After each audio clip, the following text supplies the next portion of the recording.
A few months ago, I was asked by the Sevadars to do a talk at Khalsa Camp, and immediately I said no, because a few years ago I was just sitting in the stage and in the audience like yourselves, and I'd look up and see amazing speakers and think, wow, one day I hope I know an ounce of what they know. And I certainly never expected to stand up here and talk about anything, especially when, to be honest, there's such an array of amazing people in the audience. But we got talking, and the Sevadars asked me to talk a little bit about my work with the Tony Bear Faith Foundation and my research and some of the activism projects that I'm involved in. And so I came up with an idea, and then I was told that you're now doing the opening talk. So then my idea changed, because I thought this is not really going to be relevant. And then on Sunday, or yesterday was it? On Sunday, the shootings happened in America, and then my talk changed again, because some of the things that I'm going to talk about now have very real and very recent examples. So if there's anything you don't understand or need to ask straight away, feel free to put your hand up, like a word or a phrase that perhaps isn't very clear. Otherwise, I'm happy to answer any questions at the end. So I was given the title by the Sevadars, The World and I, and hopefully it seeks to just show you ways in which, as young Sikhs, we can engage with the world and do it in a positive way. And as you've seen from the last few days, it's something that I really think is needed. So the talk is going to be all about how, as Sikhs, can we make a real change in the world. Now, this week, I can guarantee will change your life in whatever way, not from my talk, but from everything you will experience, the people you will come across. This week will change your life. If this is the first time you're at Khalsa Camp, could you just put up your hand, please? Okay, cool. So for you guys, I can definitely say that you will go away from this week not the same as you came, and it will be a positive change. There might be some difficulties you go through, but it will be probably one of the best things you've ever done. For those of you who have come back again after a year, you already know the amazing power of Khalsa Camp. So my talk is really to serve as a foundation to help ask yourself some questions during the week. It's certainly not going to deal with some of the issues that some of the other amazing Guru Sikhs here will talk to you about. It won't answer the world's pressing questions, it won't change the world with this talk, but the talk will ask questions, it will ask lots of questions of you, and if you want to take any notes, feel free, because these are the kind of questions that hopefully you'll be asking yourselves when you're actually thinking, how can I put my Sikhi into physical practice in the world? Everybody in this room has the power and the capability to change the world. It just depends to what extent that you want to. Now, the really interesting thing that inspired my talk was that a few months ago, I sat on a stage with Tony Blair and one of the leading religious figures in Bosnia at BAFTA in central London, live streamed in front of thousands of people. I'm not telling you this because I want you to go and tell the world that I did that. More because that day I wasn't quite as nervous as I am today, and this really got me thinking, and this is what inspired my talk. Why is it that as a young Sikh I feel more nervous coming across my peers and across the people that are my family and the people that I seek acceptance from, and feel nervous talking about what I do, but out there in the world it's very easy to say, hi, I'm Imandeep and I'm a Sikh. So this was the kind of thing that I started to think about and think, why is it that within our own community it's often very difficult to talk or nerve-wracking, and that's where the talk came from. So in terms of changing the world, we have to challenge the norm, in my opinion. Until now, we've done a lot of great things in the world, but we've got some really big issues. We're still suffering from massive injustices, and we're not making as much headway, especially within high-level government or within the arenas that we need to in order to make the changes that are required to seek justice and to make sure that those things don't ever happen again.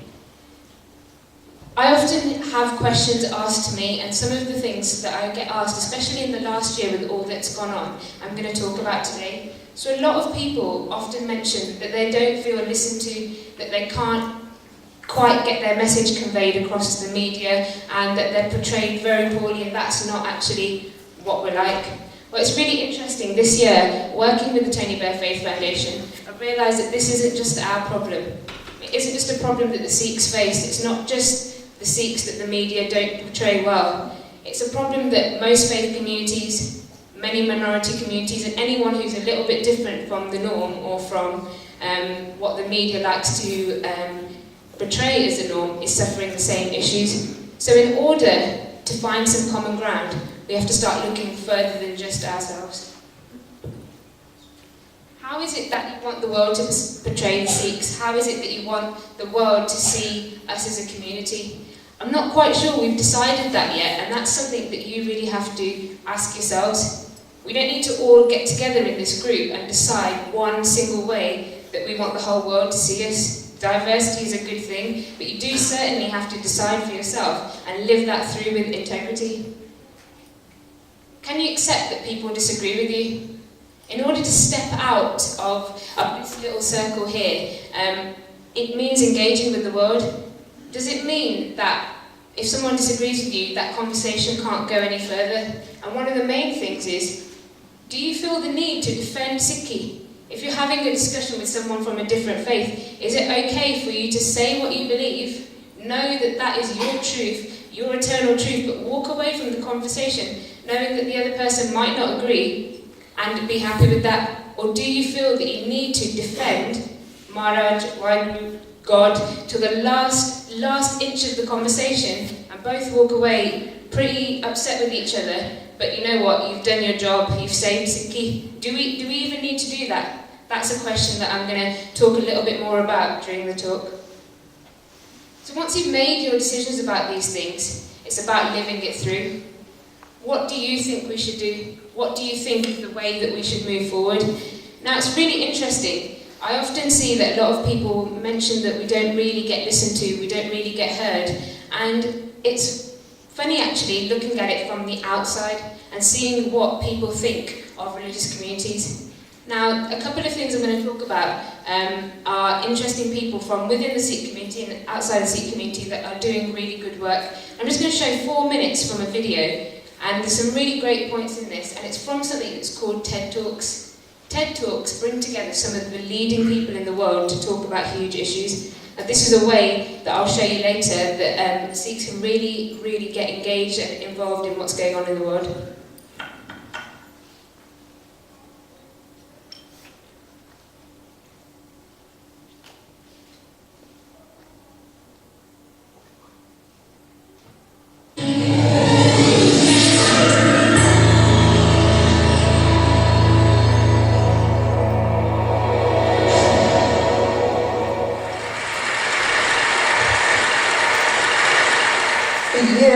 I've been feeling frustrated because as a religious historian, I've become acutely aware that of the centrality of compassion in all the major world faiths. Every single one of them has evolved their own version of what's been called the Golden Rule. Sometimes it comes in a positive version. Always treat all others as you'd like to be treated yourself. And equally important is the negative version. Don't do to others what you would not like them to do to you.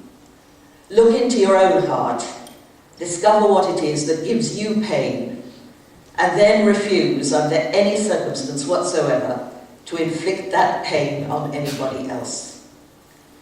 And people have emphasized the importance of compassion, not just because it sounds good, but because it works.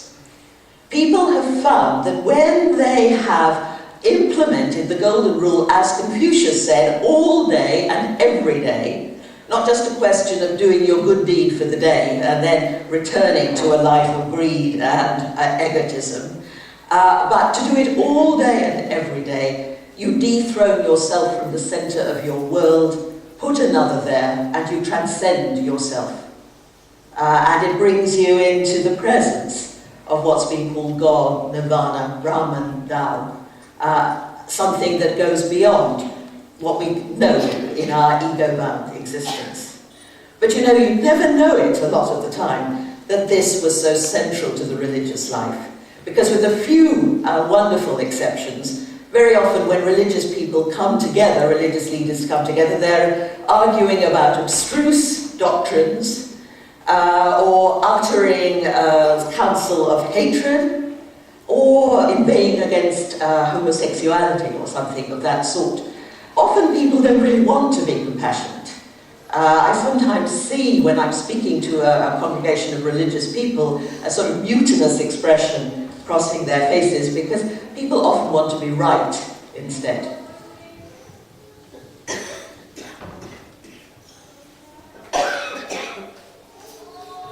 Okay, so that's just a tiny bit from a lady, Karen Armstrong. You might want to write her name down if you liked even a tiny bit of what she said, because she's got some very, very good videos about how people can engage the world. There's two clear points there. It's very simple that we all agree the type of character we should have as people of faith. As Sikhs, it's so easy for us to see the kind of living, compassionate life we should be living. But often we're quite busy in our own little circles and our own problems to even look outside that. Now, maybe it doesn't matter, but if, as later you'll see, if we're talking about issues like 1984, like the fact that millions of girl babies are being killed in India and across the world every decade, then surely these things are more important than just what's going on in this room. The second thing she talks about is that it's very obvious that every religious tradition, or many of the religious traditions, have this idea of compassion, but very rarely do you see it. We know what a great community we are. We know the amazing things that we do. We know that the opportunities we provide for young people, the langar that we have in our Gurdwara, Punjabi classes, these amazing camps. But does the world know? And does the world know in the right way? That's a big question that we need to ask ourselves, because at the moment, I don't think they really do. But how do you engage the world when it's so difficult? When pretty much everybody, including the media, which have a big, big part to play in where we're currently at, are pretty much against you? It starts very simply. I'm not here to talk about how you should be living your lives as Guru Sikhs. Other people are going to be telling you amazing things about that. Think of this from a professional aspect. First of all, everyone here is an expert at something. Now, who in this room, put your hand up in this room if you think how you are in your professional life isn't relevant to your Sikhi. So pretty much nobody in this room thinks that. Why is that so important? Because in this room, we are surrounded by doctors, nurses, artists, cooks, chefs, policemen, firemen, IT consultants, teachers, all sorts of different walks of life. Not everybody in this room needs to be the same thing. Put your hand up if you're a human rights lawyer in this room. Put your hand up if you're interested about human rights and minority rights and you really care. Put your hand up if you're bothered how it affects the Sikhs. Okay, so the point I'm trying to make here is that not everybody has to be a human rights lawyer to make a difference. Every single different discipline, different talent, different skill we have in this room, whether it's a business that you think is nothing related to the widows of 1984 in Delhi, every person has a relevance. The first thing you need to do is you need to become an expert in your area. You owe it. You owe it to the community to become an expert in that area. If you're sitting in your maths lesson, if you're a young person here, maybe younger than 16, thinking this is not relevant, it totally is. You being educated and doing well at school, doing well at university, doing well in your profession is going to have a profound impact. Because not everyone can be a human rights lawyer, but everyone can make a huge message. One example, recently, for Sikh activism particularly, art has played a massive, massive role. Art has opened eyes, has gained thousands of followers on Facebook and Twitter, and people have been commenting about some of the wonderful stuff that has been coming out from Sikh artists, and it's been raising awareness of issues that we weren't getting into the media otherwise. Now, who has heard, and feel free because I'm going to put my hand up, who has heard as a 12, 13-year-old, hey, I really love art, no, well, you're not going to do art, that's not very good, you need to become a doctor or a lawyer. Art is seen as a bit of a joke. It's the people that couldn't really do well at school that went into art. Actually, some of the most creative minds are doing things that are not dentists or lawyers or doctors, even though they are really important, but they're making a massive impact. Is there any graphic designers in this room? Okay, well, I thought there might be, but graphic design, for example, is having big impact in recent digital activism campaigns like the Rajuana campaign, I Pledge Orange campaign. There's plenty of videographers in this room. Video and online activism, video blogs has made a massive difference in the way in which we view campaigns and we view Sikhi. So, to think that it's not important wherever you are to become an expert in your field and it's not relevant to your Sikhi, it's hugely relevant. Your talents, your gifts, your voice is really required, and if you use your voice in what you're good at, it will be excellent.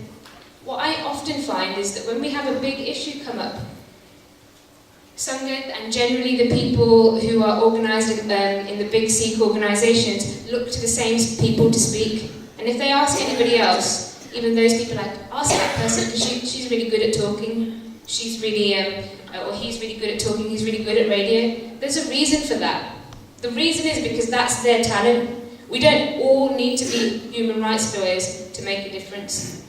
Your talent in whatever way is going to give you a voice. And if I will challenge you at any point today to come to me with a career that I can't tell you how it would make a difference. And if you are interested, you really are interested, come and talk to me because you can start a blog, you can become known for what you're good at, and with that, you will go forward, and I'll show you how. I was asked to do The World and I because of examples of some things I'd done, and they all had a really great, I'd say, from the outside, it looked like it was really relevant to Sikhi, and wow, that's really good. But the point I want to make to you is I didn't wake up one morning and think, right, I'm going to go and solve all the problems in the Sikh nation by getting a really good job. That wasn't the case. I just went to school and I studied what I was interested in. And as things started to go well, that's where I started to bring in the issues that the Sikh community are facing. Now, it's not easy to go out there, as you all know, and tweet ITV News and any celebrity can say, hey, listen to us, because they're not going to listen. In fact, they're irritated by a mass spam of tweets or a mass Facebook, nobody's listening to us. There are examples of when people do listen, but the first thing we need to ask ourselves is for people to genuinely be interested in us. Do we not need to be genuinely interested in them? So, if we're really worried about the girl children that are dying in Sikh families in India because they are girls, or they're being aborted before birth, or they're being left on the doorsteps of orphanages, don't we need to care that that's happening, period, before we start saying, hey, it's happening to the Sikh community? That's one example. So, I was asked to talk about 3 things from the last 2 years or so that I've done that are relevant to engaging the world. I went to university to do a master's after a few years of travelling, and I studied international development. I went through a pretty hard interview, and when I sat down, it was obvious that I was a Sikh. I'm a Sikh because of my Gaiski, and you could tell. But I didn't talk about anything. I didn't go in there and say, right, I want to apply to international development because I'm going to deal with the issue of 1984. I went through the whole year and studied my development masters through becoming with friends with people from across the world. we talked about the issues, but I certainly didn't go into lectures and start presenting about this is what's happening to the Sikhs, because it turned people off. People thought, what's this sort of victim mentality, that this happened to us, nobody's listening to us, nobody's listening to us, until the point that I actually went into my dissertation interview to speak to my supervisor, and he told me that I couldn't do this topic. If I did this topic, I wouldn't do well. Everybody's talked about it. Everybody's talked about the injustice. It's not going to get you any marks. It's nothing new. You will pass with a very average master's. Now, I didn't want to pass with an average master's, so I had to go back to the drawing board, but I also didn't want to give up the fact that I was going to go to India and I was going to look at the issue of 1984. That was going to happen. But my MSc tutor was telling me, you're pretty much gonna fail. You're gonna just pass with a pass, and you know, I'm pretty sure my parents wouldn't have been very happy with that. So I went back to the drawing board and I thought about it more carefully. I thought about gender issues, I thought about issues of religion, and I went back to him with a new proposal which he passed, which was a lot harder than going to talk and just find out what happened and what people are going through. But I got on with it. And I then went to India for 3 months, funded by my university, to study 1984. At the beginning of the year, nobody would have given that a chance. Nobody would certainly have given money to it. And nobody would be interested about yet another person looking at religion and the issues of religion around the world, because whilst they're very real to us, the world is used to conflict, used to hearing about this religion has done this has happened, this has not happened. And so it was very difficult at the start. When I went to India, and once I was there, obviously, I could do what I wanted. And when I got to India, I even had issues there. First of all, when I got to Delhi, a lot of the things were like, Bhenji, what are you doing here by yourself? This is going to go horribly wrong. So I decided to not travel in and out of the widow colony, which is what they call it, but it's actually an area in Dilveer in Delhi. Widow colony is more its Western, easy given name. So I decided to stay within the colony. That way, I wouldn't have to go in and out every single day. The first 2 weeks, everybody wanted to talk to me because they knew that they'd be able to get money. Now, this is really sad. This is really sad because they'd be happy sitting, doing what they're doing with their families, and as soon as they saw a Western person, they'd put on their white chutney, they'd start crying and they'd come out. That's not their fault. That is what the Western world has conditioned them to. This is not an issue just with the Sikhs. This was a development issue.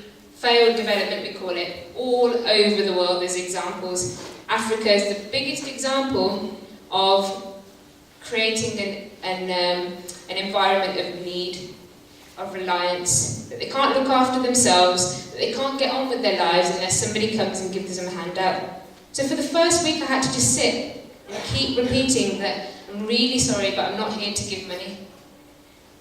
That weeded out the first 50 or 60 people, and then I was left with probably 10 or 15 hard women, Singania, not Singania, widows, people who'd been married, and I started to hear about the real issues that they were facing. Thousands, I don't even know whether I should say millions of pounds had gone to this area. And a few people were living in luxury, and everybody else, I would tell you, about 1,000 families were living in absolute squalor. From there, their children are on drugs, their children's children are on drugs. It is the biggest example of failed development, which is what I was writing about, that I've ever seen. Now, I'm not going to stand here and carry on talking about that, because there's lots of people who talk to you about 84 and lots of different examples that you will find out about. But this was our responsibility. And that video before talked about compassion, about looking at the other. Not everybody in this colony is a Singhani. Not everybody is practicing Sikhi. We talk about them as our brothers and sisters, but do we really see them as our own? So before we're about to save the world, there's a few things we have to think about before that. Number 2, again, Tony Blair Faith Foundation. I did a fellowship which is all to do with interfaith social action and creative activism. Getting faith out there in the world and showing that faith communities are a force for good and they are not constantly fighting, they actually have a lot of really, really good things to offer the world. Obviously this was a little bit different. They wanted people of faith, so I could go in and talk about what I wanted to. I didn't go into my interview again and talk about the fact that I wanted to raise awareness of 84, because that would have been a little bit too much out there for a political organisation. But I was allowed to talk about how my faith inspired me to want to make the world a better place. So I went in there and I got the job.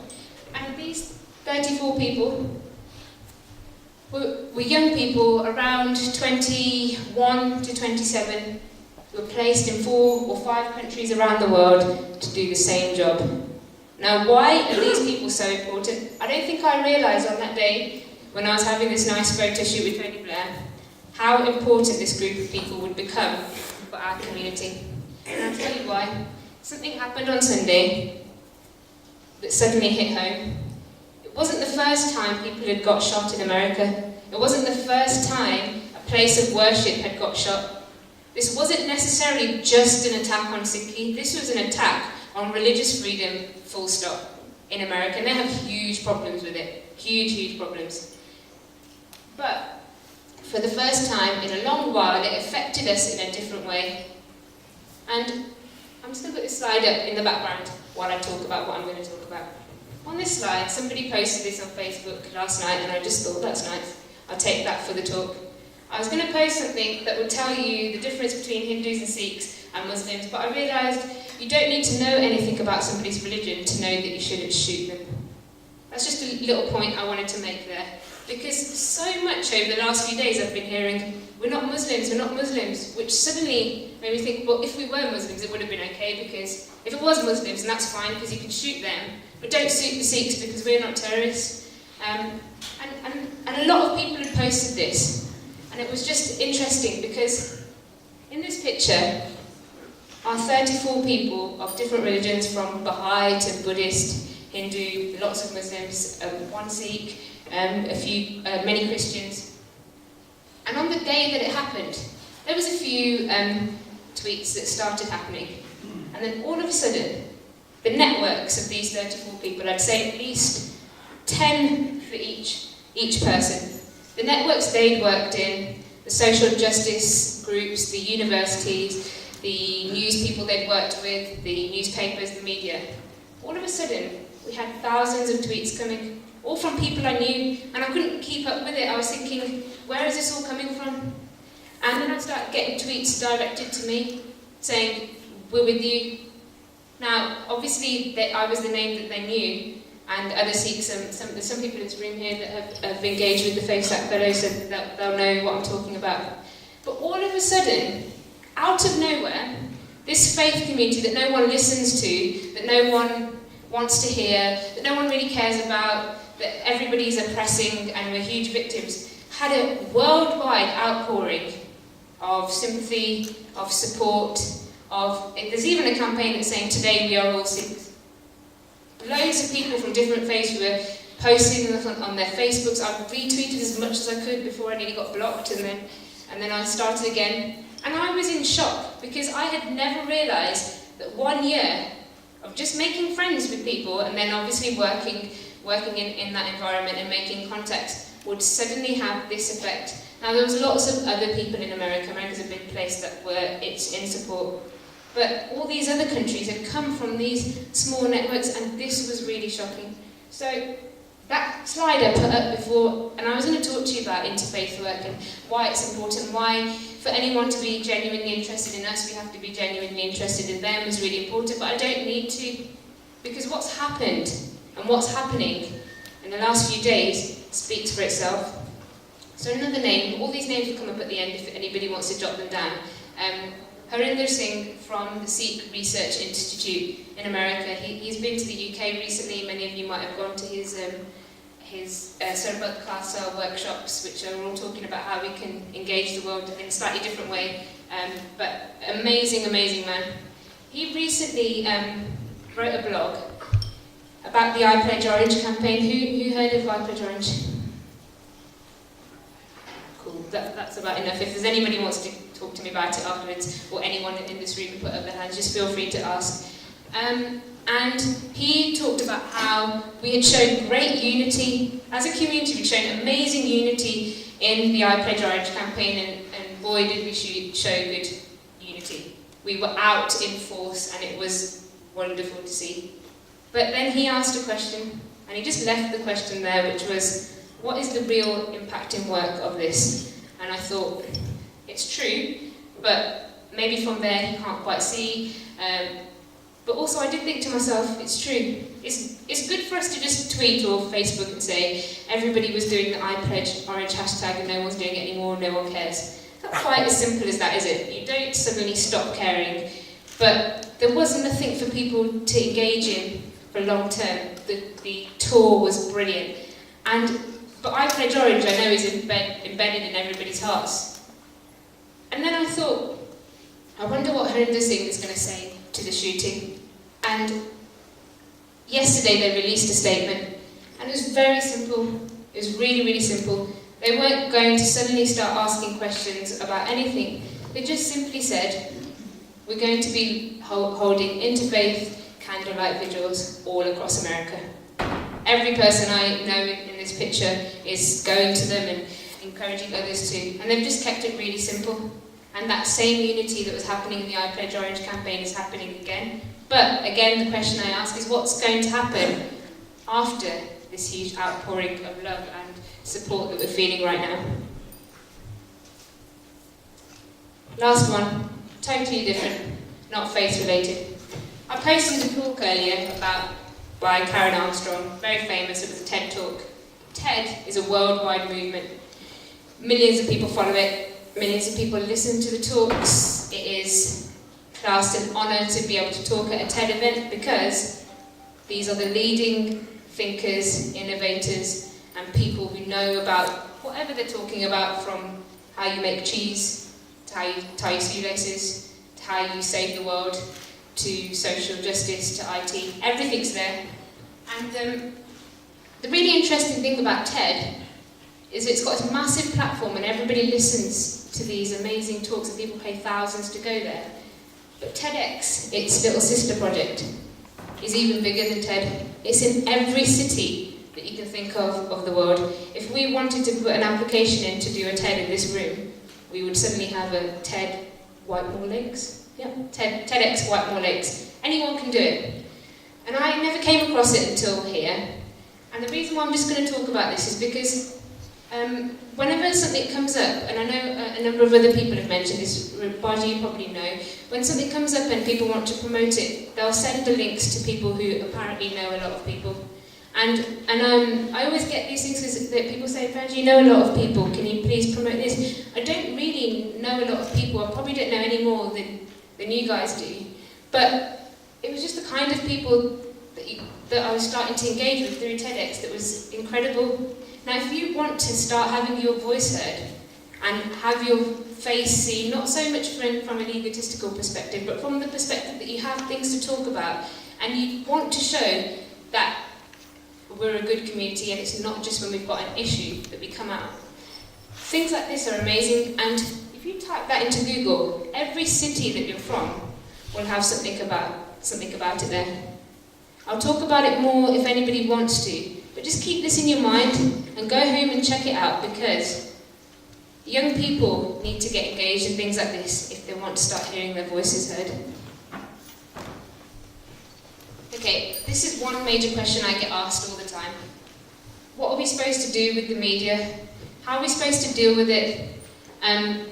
We always get a negative press. We're just trying to make a good point. Why do we always come across like this?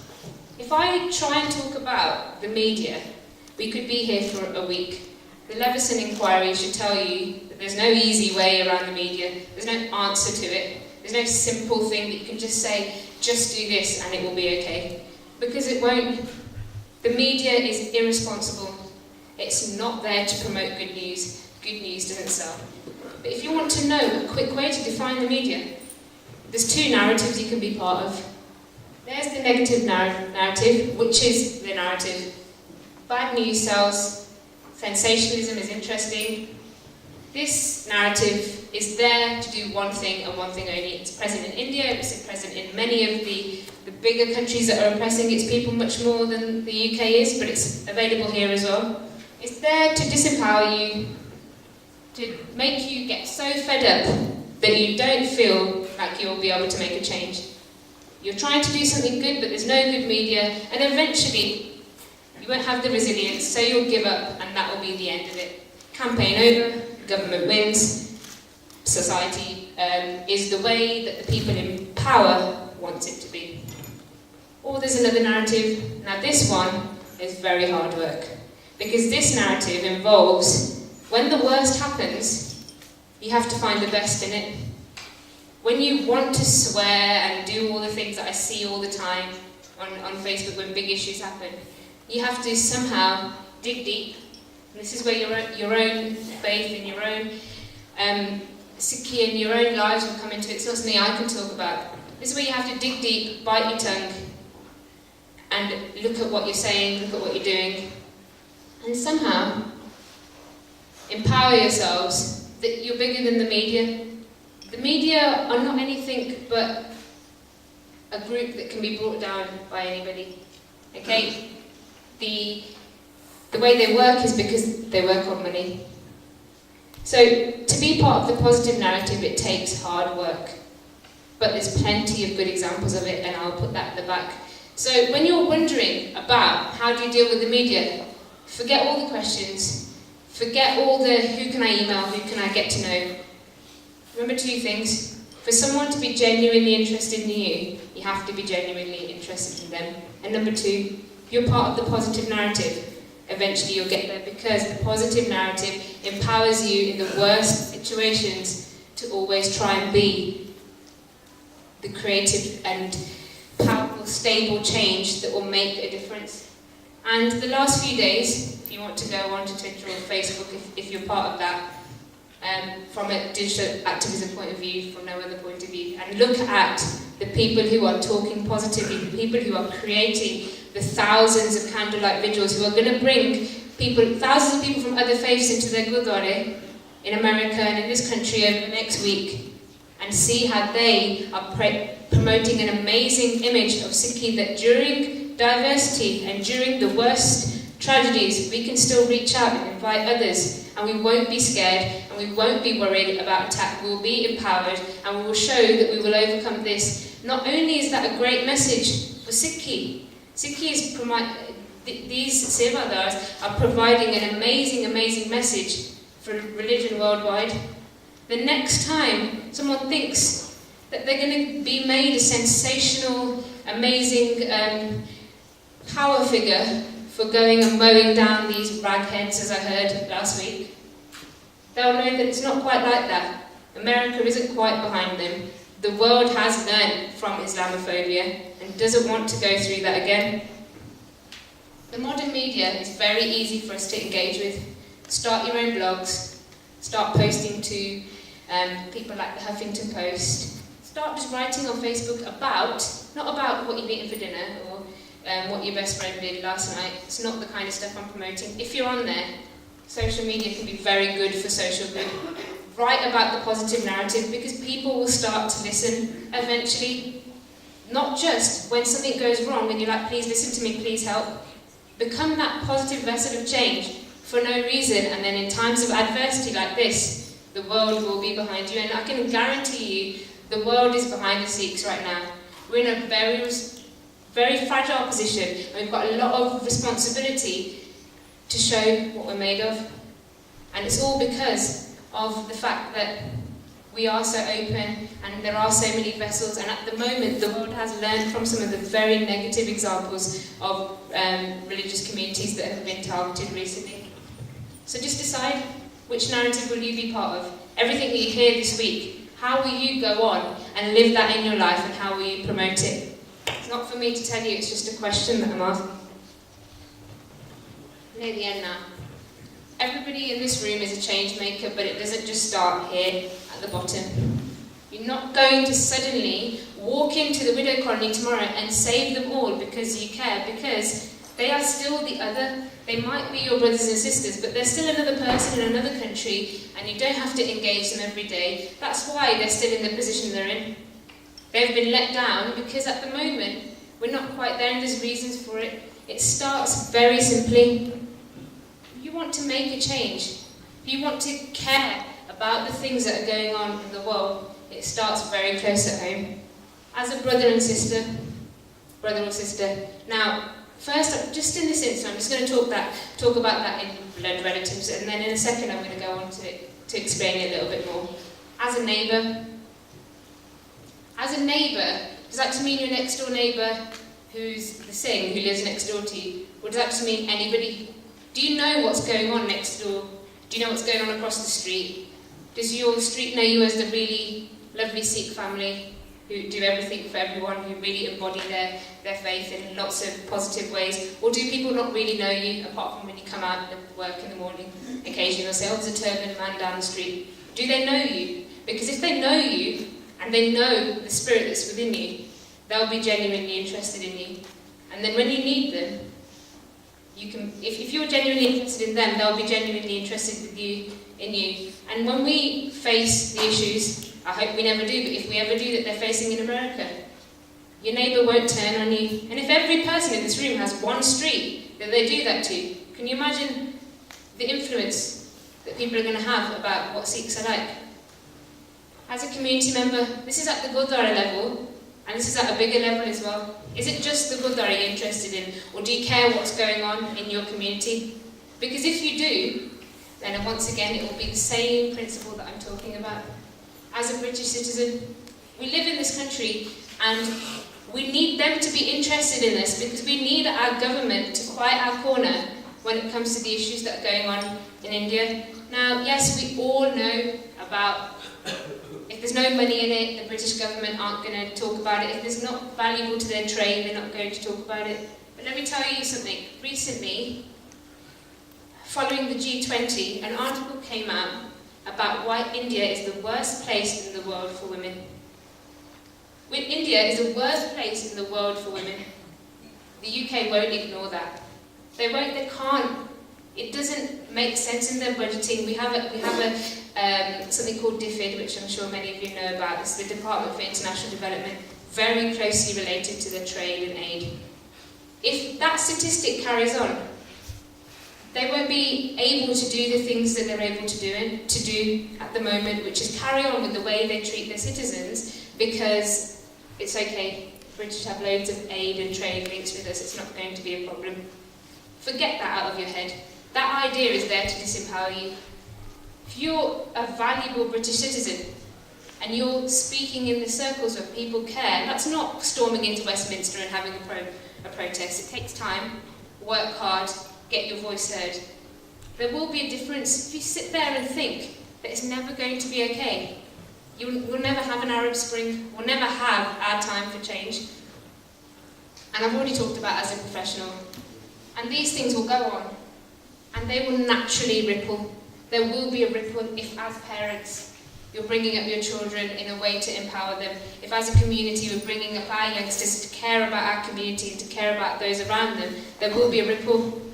If you can care about your neighbour, you'll start to care about the people who are in some faraway land. And when you're bothered about all those that are farmers that are dying in India, all of the widows that are living in squalor in India, you'll also learn to talk about it in a way that is inclusive, because lots of other people are dying, lots of other things are going on, and when you become a global citizen, that's when people start to listen. So we've got so many problems. Here's a few. We might as well just give up and walk out now.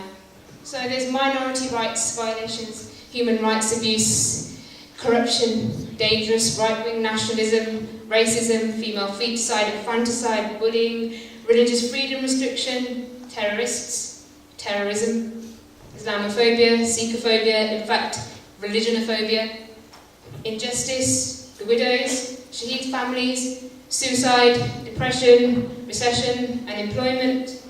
Apparently there's no iqta, media bias, no role models, morality's gone out the window, governments, power, genocide, relative and absolute poverty. death, disease, EDL, BMP, fascism, should I carry on? There's so many problems that we might as well just get up and give up now. This is what the media will... This is just one paper. This is one newspaper I picked up. And that's the amount of stuff that will come out of it. What's the point? What is the point? We might as well just go sit in a cave, do our bhakti and forget it, because the world is never going to be a better place. But let me just give you one challenge, because there's ways around. Everything here is pretty much socially constructed. Let me give you one challenge for today, and then I'm going to walk off. I've already talked about a few things. How will you excel in your field, and is it important to the community? If you were slightly interested by this talk, and you think that maybe you just want to put that down as a goal in your life, just jot it down. What is it that you're really good at, and that you're just going to put your focus on and do really well in? If this talk meant nothing to you, it's okay. I don't mind at all. It's not there to change every person in this room. Is your Sikhi just for you? Will it benefit your community, the Sikh nation and humanity? I'm not going to answer that question. These are things I just want you to ponder over this week. Why are you here? Is it just for yourself? Or is it for yourself and for everyone else? Are you a committed change maker? Or are you even convinced that you can make a difference? The first step is, if you buy into this, you can't make a difference. You're going to walk out this room and you're going to be like, forget it. If you're a committed change maker, you're going to go through the good and the bad to get to some kind of positive narrative, and that will make a difference. But remember, even if you're not committed, sitting next to you is someone that will tirelessly carry on trying. That person even needs a little bit of encouragement, because there will be more bad days than there will be good. There will be more times they get knocked by the media. There will be more times that the government promotes something terrible about them. There will be more times they get knocked down, and they need that you can do it. And if you're just the you can do it person, who doesn't just keep looking at what they're trying to do and go, you know what, why are you even wasting your time? If you're just that, the encouragement, that's going to be a pretty good start for us all. But where is the best place to start? This is what I'm just going to leave the talk on. If we want to care about the world, if we care about the thousands of people, forget the world, if we care about the thousands of Sikhs living in Delhi and in Punjab, in squalor, we really have to care. But how can we do that if we don't see them as our own? In that first talk, Karen Armstrong said, find the thing that would hurt you the most and don't ever do it to anybody. So before we look at the Gurdwara, the community, the world, Delhi, Punjab, the government, the media, number one is ourselves. But after that, look at the person next to you, look at the person behind you, look at the person in front of you. Do you know who they are? Do you know where they're from? Do you know what their life has brought them? When you're about to laugh at what they're wearing, or how they did Keertan, or what they look like, what their gearski looks like, do you know where they've come from? Are you going to stay in your little groups this week and just get to know your friends that you've already come with? Or are you going to ask the person how they're doing, how their life is, what they're studying, what they're doing? Because I can guarantee you, not all of these, but in this room, there will be people who are struggling because of the recession. There will be people who are suffering with depression. Doesn't matter how much we put a stigma on that as Sikhs, we shouldn't be going through that. There will be people who will be bullied at school. There will be people who are fighting a battle at home about why they want to come into Sikhi. There will be people who are unemployed. There will be people who are widows. There will be people who have who are not well, who maybe this is the only time of the year they actually get to go away anywhere, who maybe have been on the wrong side of the EDL, that have considered cutting their hair in the past because of the bullying. There'll be lots of people here going through lots of things. And until we can create and foster that environment of love and compassion in this room, and we can be a strong community, and we can stand by each other even if we disagree on minor things, even if we look different, even if there are people in this room who've been put to the side because they've made a mistake or they've gone wrong in their life. Before we can go out there and solve the world's problems, we have to look at each other with that same eye.